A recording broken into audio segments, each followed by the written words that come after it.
Who is inside a very restless Hong Kong. We're going to speak in a moment to Martin Jakes, who's author of China Rules the World and used to live in Hong Kong. First, let me go to Matt Kilcoyne from the Free Market Adam Smith Institute.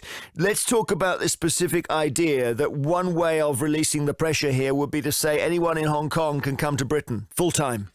Absolutely. So one of the things that a legacy of the handover was that we offered current Hong Kong citizens before 1997 the status of British national overseas. It's a form of citizenship, and it was a very empty form of citizenship. It didn't allow any residency rights or the right to work in the United Kingdom. It just allowed the people from Hong Kong to access British consular services or embassy services when they were visiting other countries. But the way that we've envisaged that a solution to China's loss of face in the middle of this crisis is by offering British citizenship to the people of Hong Kong by re-establishing that British nationals overseas citizenship and then extending it to all residents of Hong Kong. There's 8 million new passports. So it would mean the potential for 8 million new passports. Now, what we saw in before the handover was Hong Kong had 4.5 million citizens. Nearly 2 million of them picked up the passport, but only around 149,000 of them remain in use because people didn't necessarily see the benefit of them. They didn't necessarily see much use, but also because Hong Kongers are very rich, they're richer than the UK. They tend to have very high-paying jobs, globally established careers, and actually they don't necessarily need to move. You don't get that mass migration when you have people of very similar incomes.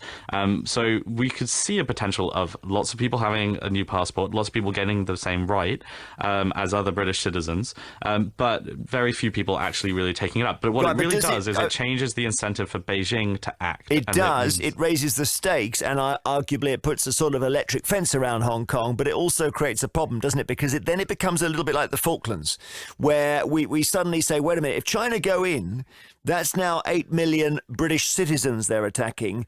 We have to then defend them. Absolutely. It means that China can't take this as though they have an absolute right to control and authoritarianly crack down on the free people of Hong Kong. Yeah, I wasn't saying that was an upside. I'm saying we've got an army that is now won't even fill Wembley Stadium. You're thinking of sending them over to China. Just take us through that. How are we going to fight the British-Chinese war of 2020?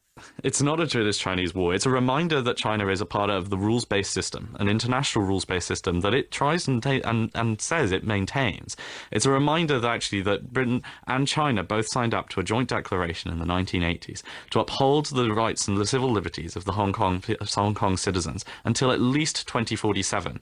And that means actually that they have the right to assembly, they have the right to protest, they have the right to freedom of expression, and also, importantly, that China's Republican Army does not have the right to exercise military authority in Hong Kong. Got it. Now, okay, let me, just before you go on, Matt, I want to bring in Martin Jakes, who may have a different perspective here. What do you think about this, giving 8 million passports out, Martin? Dreamboat stuff.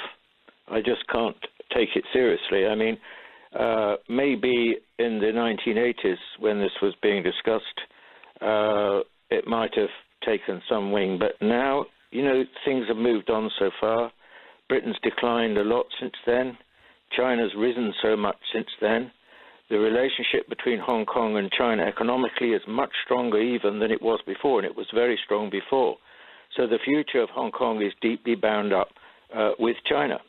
And I would just add this. I think there's a continuous misinterpretation of the situation going on in a lot of the news commentary about the situation in Hong Kong. I don't think you can say that what's happened is before it was extradition and now just extradition, and now it is broader democratic rights and so on. I think that is a generalization which cannot be sustained. I think that certainly the extradition issue raised the hackles and opposition of a very large cross-section of Hong Kong opinion. But it is not true that the issues, for example, of democratic reforms and so on, has the support of anything like the same proportion of the Hong Kong population. In that case, if you sort the extradition issue, you could maybe sort this out.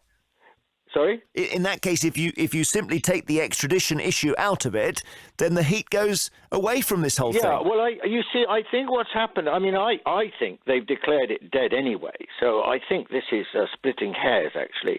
But I think what happened was that the students, essentially their students, who took umbrage, and I understood what their position was in the umbrella movement in 2014. Yeah. Then on the back of what had happened, on the back of these huge demonstrations, then started these flash mob demonstrations all over the place. Let me just go back to Matt. Sorry, I think it's quite wrong to think they're representative of Hong Kong opinion. Right, Matt, can you answer that? Because actually, this might be a more localized thing than you're describing. It absolutely isn't. We had 2 million people on the streets of Hong Kong on the 30th anniversary of the Tiananmen Square massacre, which was about a broader sense of whether Hong Kong should be a free and democratic state. The idea that they're not representative is laughable. But what the question that we're asking, that protesters are asking, is the world listening? Will the world act if the darkness falls over Hong Kong? And it is actually genuinely quite sickening to hear something that will say that we're going to ignore them, because we are the standard that we choose to walk past. And there is a sickness that believes that freedom undermines security, as the Chinese ambassador tried to portray yesterday. But frankly, if we fail to act now, we're accepting that agreements made by the British government are meaningless, and that we won't protect the liberties on which we claim to stand. And then frankly, that's what we have to look at if we're looking at Hong Kong. These are British citizens. These were British citizens, and we have a right and responsibility under international law to protect their rights until at least 2047. Martin. Well, in a month of Sundays, the British government is not going to offer 7.5 million Hong Kong people a UK passport. That's the first point. And secondly, the proposal is so marginal to the broader question, which is the future of Hong Kong and its relationship with China. Nothing's going to change that. That is the relationship.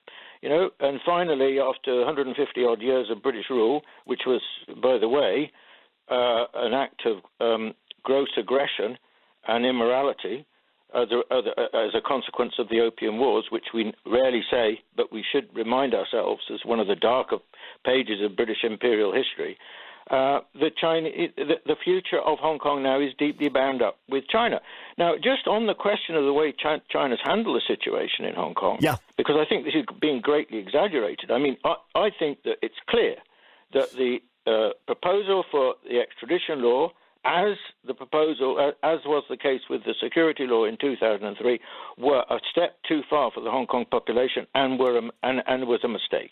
There's no question about that in my mind. Okay. Thank you very much. Martin Jakes, author of China Rules the World, used to live in Hong Kong. And Matt Kilcoyne from the Free Market Adam Smith Institute. Gosh, two very, very different views there.